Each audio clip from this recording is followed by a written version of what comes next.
కీర్తనలు 5వ అధ్యాయము 9వ వచనము. వారి నోట యథార్థత లేదు, వారి అంతరంగము నాశనకరమైన గుంట, వారి కంఠము తెరచిన సమాధి, వారు నాలుకతో ఇచ్చకములాడుదురు. కీర్తనలు 51వ అధ్యాయము 6వ వచనము. నీవు అంతరంగములో సత్యము కోరుచున్నావు, ఆంతర్యమున నాకు జ్ఞానము తెలియజేయుదువు. కీర్తనలు 51వ అధ్యాయము 10వ వచనము.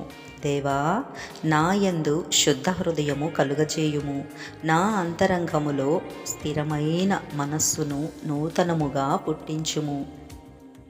కీర్తనలు 94వ అధ్యాయము 19వ వచనము. నా అంతరంగమందు విచారములు హెచ్చుగా, నీ గొప్ప ఆదరణ నా ప్రాణమునకు నెమ్మది కలుగజేయుచున్నది. కీర్తనలు 103వ అధ్యాయము 1వ మాట. నా ప్రాణమా యెహోవాను సన్నుతించుము, నా అంతరంగముననున్న సమస్తమా ఆయన పరిశుద్ధ నామమును సన్నుతించుము. కీర్తనలు 22వ అధ్యాయము 14వ వచనము.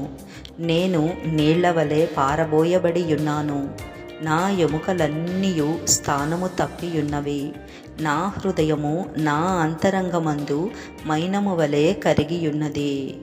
కీర్తనలు 55వ అధ్యాయంలో 15, 16 వచనములు. వారికి మరణము అకస్మాత్తుగా వచ్చునుగాక, సజీవులుగానే వారు పాతాళమునకు దిగిపోవుదురుగాక. చెడుతనము వారి నివాసములలోను వారి అంతరంగమునందును ఉన్నది. అయితే నేను దేవునికి మొరపెట్టుకొందును, యెహోవా నన్ను రక్షించును. కీర్తనలు 62వ అధ్యాయంలో 4వ వచనము. నేను ఔన్నత్యము నుండి అతని పడద్రోయుటకే వారు ఆలోచించుదురు, అబద్ధమాడుట వారికి సంతోషము. వారు తమ నోటితో శుభవచనములు పలుకుచు అంతరంగములో దూషించుదురు. సామెతలు 10వ అధ్యాయము 18వ వచనము. అంతరంగమున పగ ఉంచుకొనువాడు అబద్ధీకుడు, కొండెము ప్రచురము చేయువాడు బుద్ధిహీనుడు. సామెతలు 20వ అధ్యాయము 30వ వచనము. గాయములు చేయు దెబ్బలు అంతరంగములో చొచ్చి చెడుతనమును తొలగించును. సామెతలు 26వ అధ్యాయము 24వ వచనము. పగవాడు పెదవులతో మాయలు చేసి అంతరంగములో కపటము దాచుకొనును. సామెతలు 14వ అధ్యాయము 33వ వచనము. తెలివిగల వాని హృదయమందు జ్ఞానము సుఖనివాసము చేయును, బుద్ధిహీనుల అంతరంగములో నున్నది బయలుపడును. సామెతలు 20వ అధ్యాయము 27వ వచనము. నరుని ఆత్మ యెహోవా పెట్టిన దీపము, అది అంతరంగములన్నీయూ శోధించును. సామెతలు 22వ అధ్యాయము 18వ వచనము. నీ అంతరంగమందు వాటిని నిలుపుకొనుట ఎంతో మంచిది, పోకుండా అవి నీ పెదవుల మీద ఉండనిమ్ము. విలాపవాక్యములు 1వ అధ్యాయము 20వ వచనము. యెహోవా దృష్టించుము, నాకు ఇబ్బంది కలిగెను, నా అంతరంగము క్షోభిల్లుచున్నది. నేను చేసిన గొప్ప ద్రోహమును బట్టి నా గుండె నా లోపల కొట్టుకొనుచున్నది. వీధులలో ఖడ్గము జననష్టము చేయుచున్నది, ఇండ్లలో నానా మరణకర వ్యాధులున్నవి. విలాపవాక్యములు 2వ అధ్యాయము 11వ వచనము. నా జనుల కుమారికి కలిగిన నాశనము చూడగా నా కన్నులు కన్నీటి చేత క్షీణించుచున్నవి, నా అంతరంగము క్షోభిల్లుచున్నది, నా కాలేజము నేల మీద ఒలుకుచున్నది. హోషియా గ్రంథం 11వ అధ్యాయము 8వ వచనము.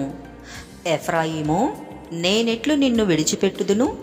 ఇజ్రాయేలు, నేను నిన్ను ఎట్లు విసర్జింతును? అద్మదాను వలె నిన్ను నేను ఎట్లు చేతును?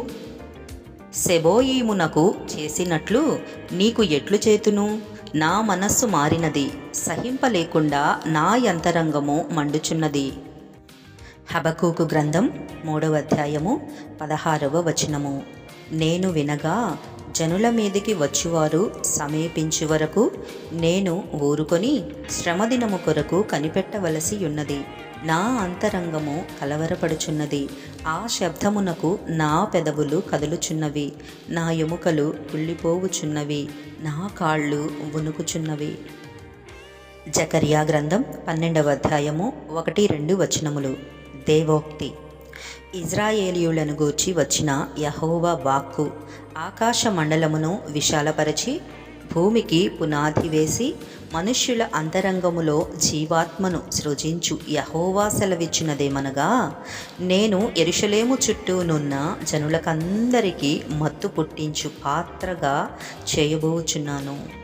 లూకాసు వార్తలో 11వ అధ్యాయంలో నుంచి 39వ వచనము. ప్రభువిట్లనెను, పరిసయ్యులైన మీరు గిన్నెయు పళ్ళెమును వెలుపల శుద్ధి చేయుదురు, గాని మీ అంతరంగము దోపుతోనూ చెడుతనముతోనూ నిండియున్నది. రోమా 2వ అధ్యాయం 29వ వచనము.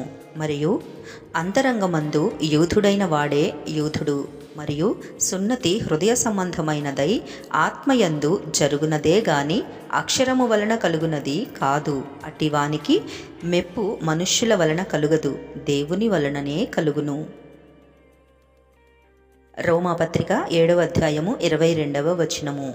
అంతరంగ పురుష్యుణ్ణి బట్టి దేవుని ధర్మశాస్త్రమునందు నేను ఆనందించుచున్నాను. పేతురు వ్రాసిన మొదటి పత్రిక 3వ అధ్యాయము 4వ వచనము. సాధువైనట్టియు మృదువైనట్టియు నైనా గుణమును అక్షయాలంకారము గల మీ హృదయపు అంతరంగ స్వభావము మీకు అలంకారముగా ఉండవలెను, అది దేవుని దృష్టికి మిగుల విలువగలది. యోబు 32వ అధ్యాయము 18వ వచనము. నా మనస్సు నిండా మాటలున్నవి, నా అంతరంగముననున్న ఆత్మ నన్ను బలవంతము చేయుచున్నది. పరమగీతములు 5వ అధ్యాయము 4వ వచనము.